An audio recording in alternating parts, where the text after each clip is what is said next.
Good afternoon. This is Ken at Tortoise Capital. For this curriculum update, I'm going to review the top 10 takeaways from Dr. Arouge, who attended our day trading workshop in November and the swing trading workshop in December and offered his top 10 takeaways. I thought they were so good that I would like to emphasize them with you. I don't know if I could improve on these. So the general theme: base your trade idea development, initiation, exit upon ruthless risk management.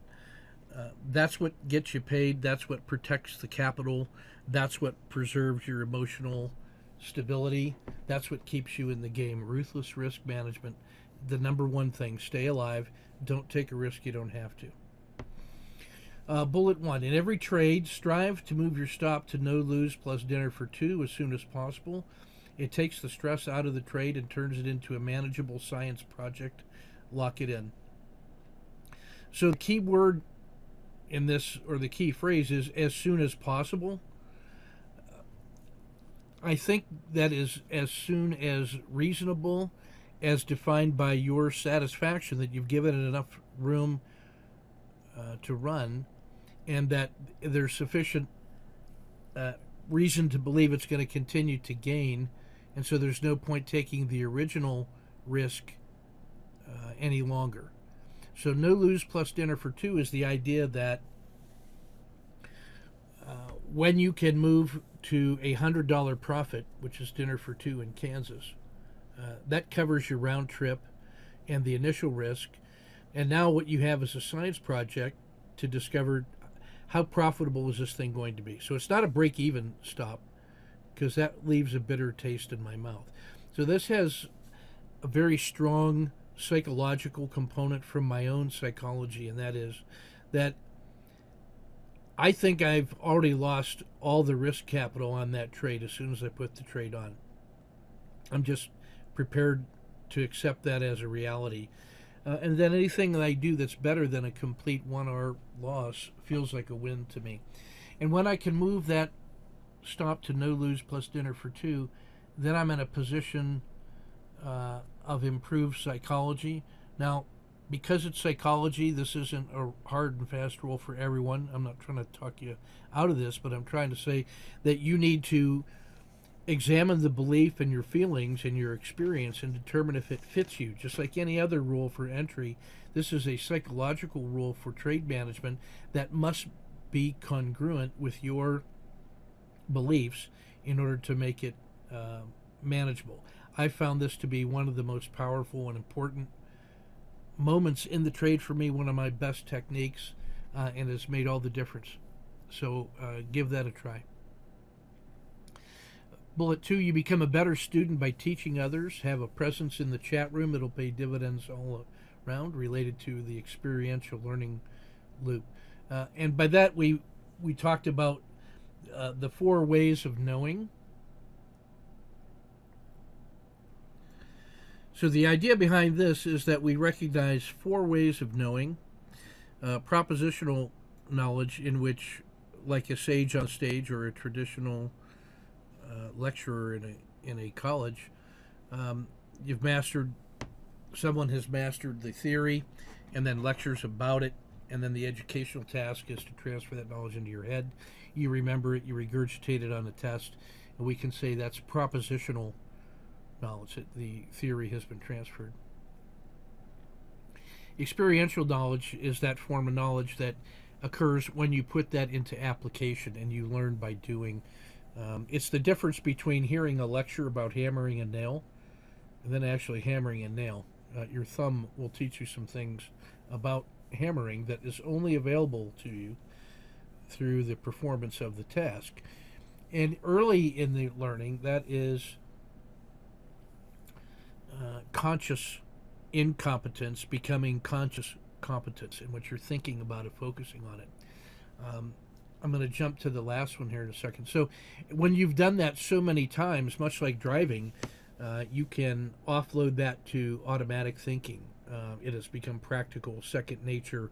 You can do it with a minimum of cognition. When was the last time you remembered every single detail about how you drove to work and stopped at what stop sign? or which stoplight.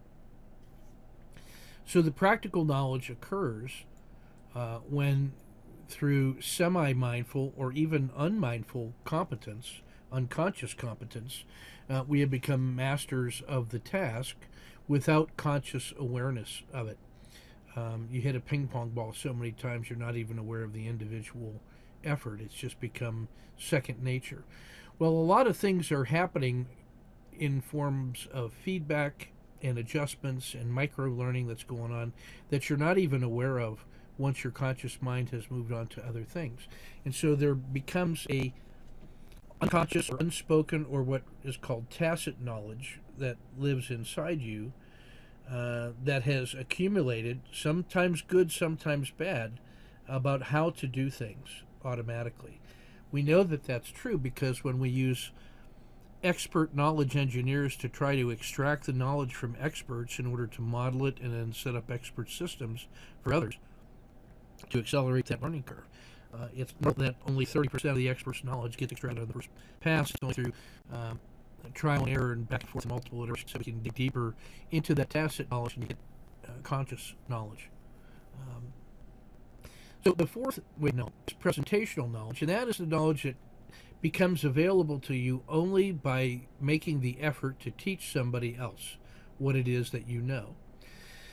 When you know things, it's from your point of view. And when you try to explain that to someone, you use your point of view to have them see it from your side, from your perspective.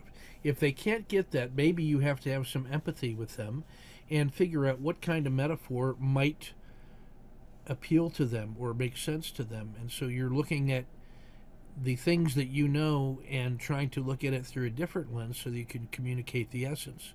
And then eventually you do.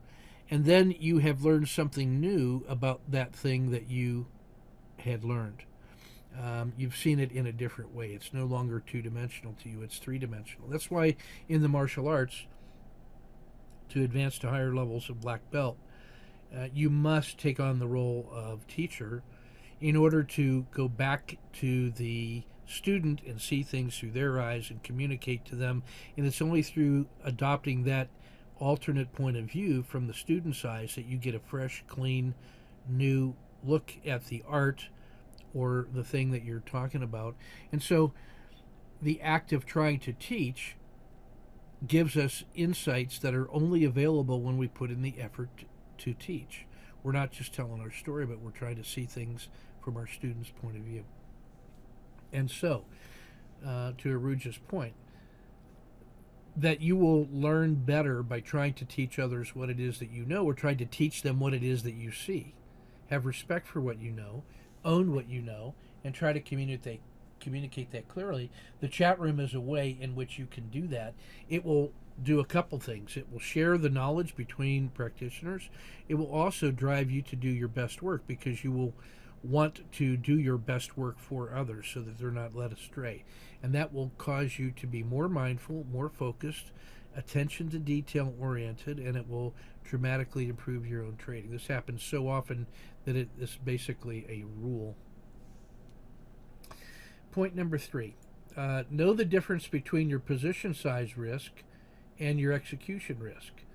Determine your execution risk and try to make that smaller and smaller, and that will drive you towards the idea of the minimum manageable risk box. Here's what we mean by that.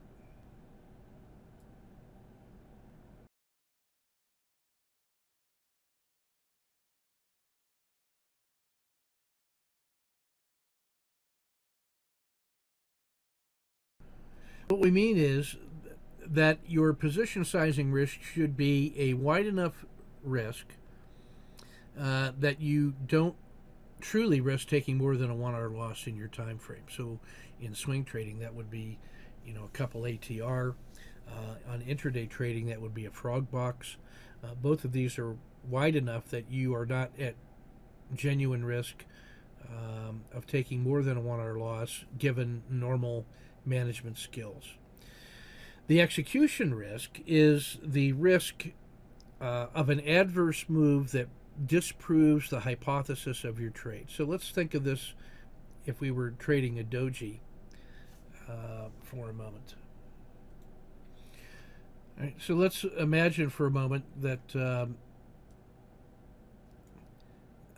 this trade had come down and culminated in a doji, and so you decided to frame that trade.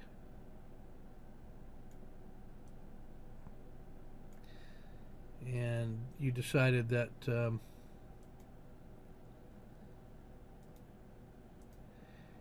a stop just below the doji's low would be the exit.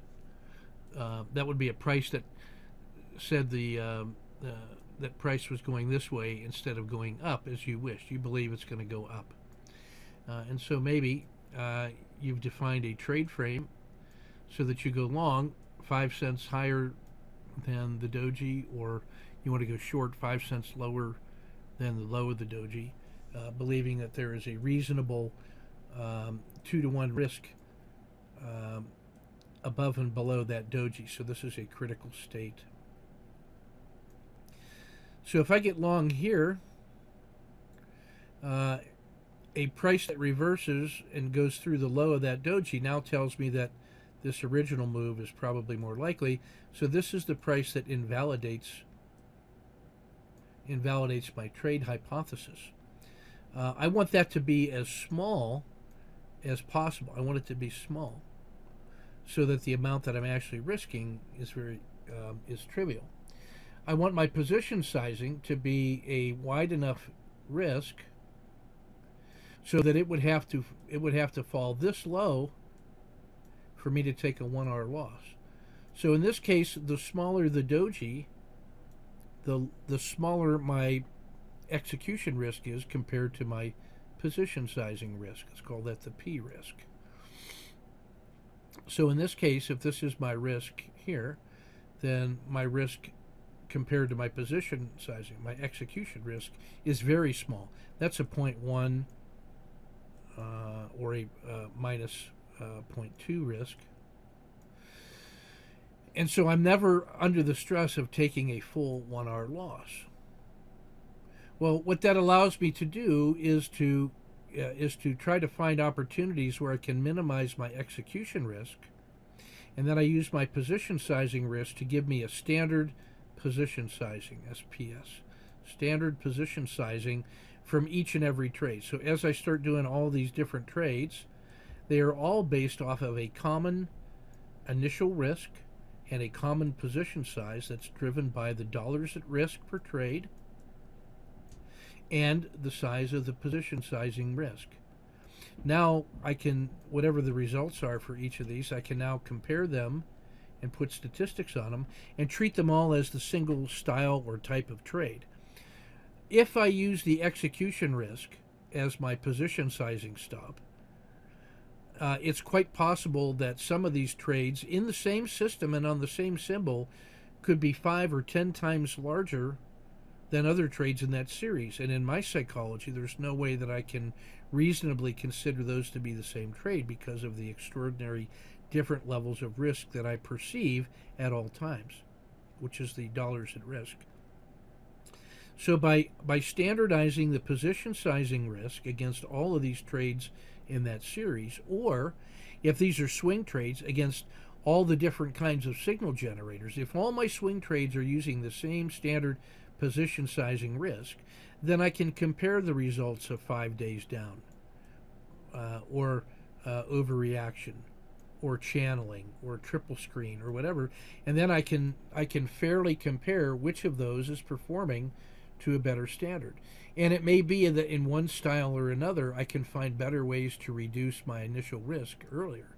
But now I'm getting paid to reduce my execution risk, and then I have the comfort and the stability and the calmness that comes from a standard position sizing. And then if on a routine loss I'm only taking a 0.2, I'm never in a position where my stress or anxiety makes me make impulsive or fear-based, emotional-based decisions.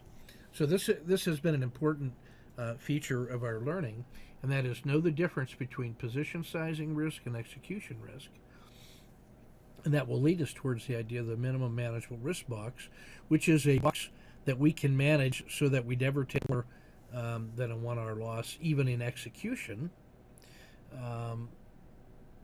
and that will help us improve our position sizing and our trade technique. All right, number 4.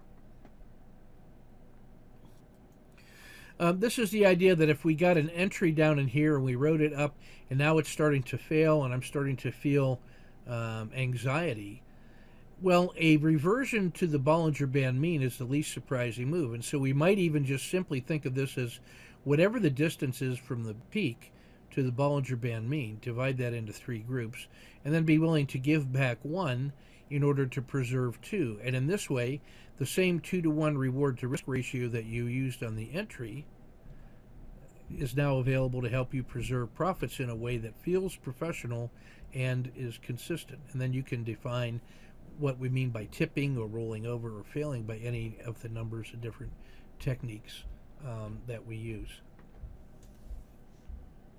This is the idea that comes also from Kim Anderson's ruthless risk management.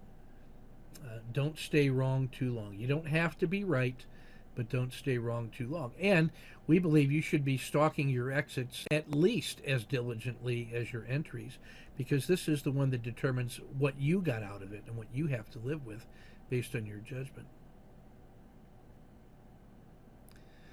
Number 5, our job as the traders, whether this is swing trading or day trading, find the movers.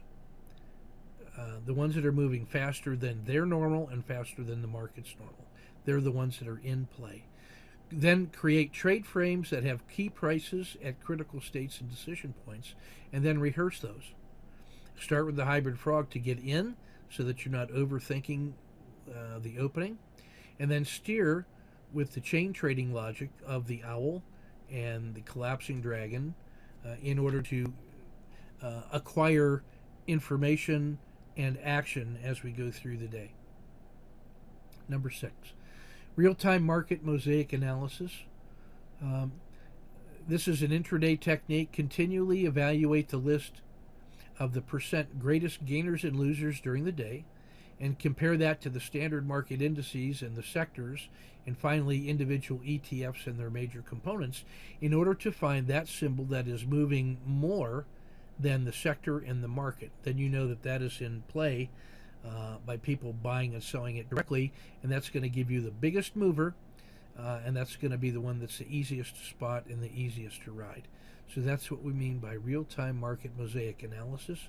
That's very well covered inside the videos for the workshop in December. Number 7, so the results of a production system, think of your systems as R-making machines. It can inform you about the specific health of that particular market.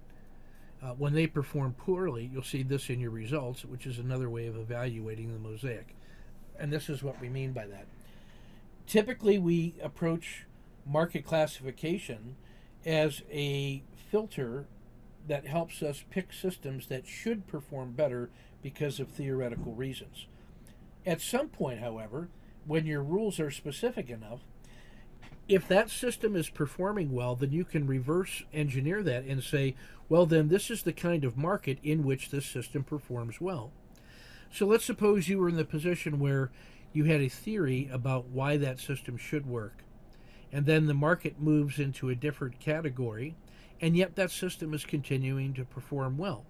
Would you let your market classification system keep you from trading that system, or would you continue to trade that system with care and let the results speak for themselves? And when it starts to underperform, then and only then use that as a guide to reducing your scale.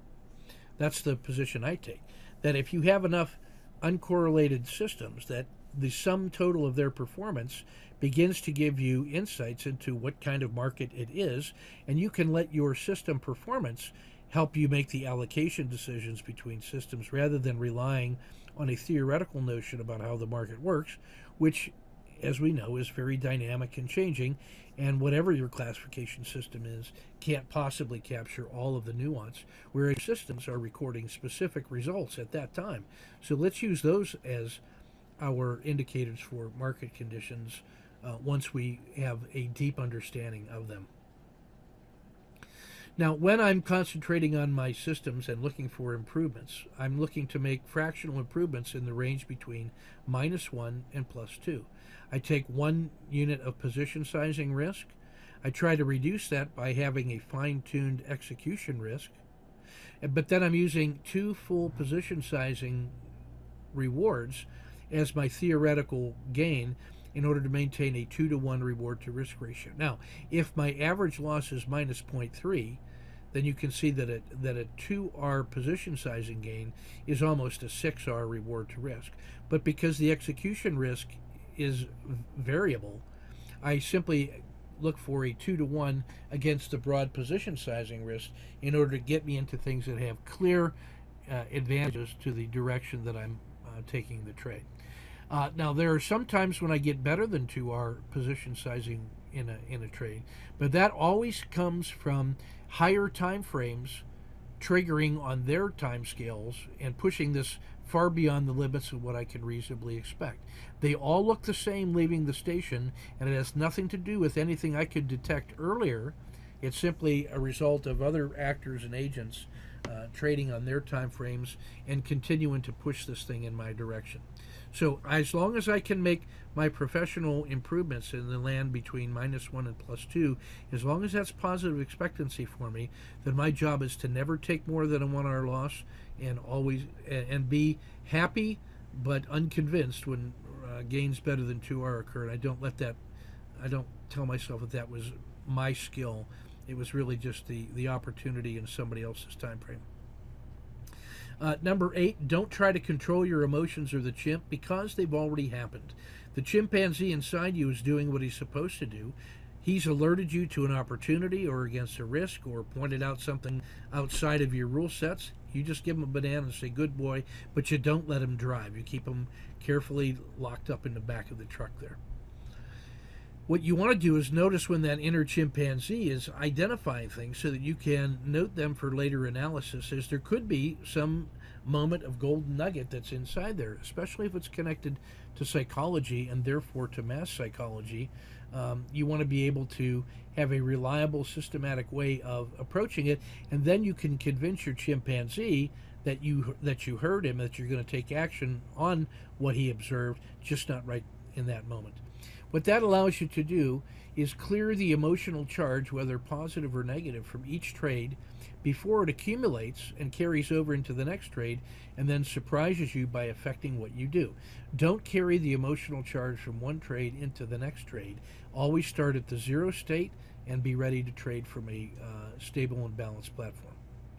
Number 9, the minimum manageable risk box and the frog framing concepts. What we can do here is discover at each time frame what's the manageable box that I won't take more than that execution risk. And now I can start thinking about that as being perhaps my position sizing risk or half of my position sizing risk. It tells me how much price has to move away from a turning point before I can now manage and take that trade. And so this is covered very well in the videos with examples. And so all I'll say on that is that this now allows us to especially take advantage of straddles on Z3 pinches or super pinches, where we can now have no directional bias and then take the minimum movement away from that noise area that then allows us to tap into the breakout. And so we can reduce the execution risk, as an example, at turning points in DIA down to 10 cents, or sometimes even 5 points in DIA, whereas 50 cents is the standard deviation or the frog box. And so we can actually make significant improvements on turning points. The final big idea we had is this notion of the frog box index, in which we consider the short-term frog box, that 30-day standard deviation of range, and compare that to a long-term frog box, let's say 300 days of variation in range.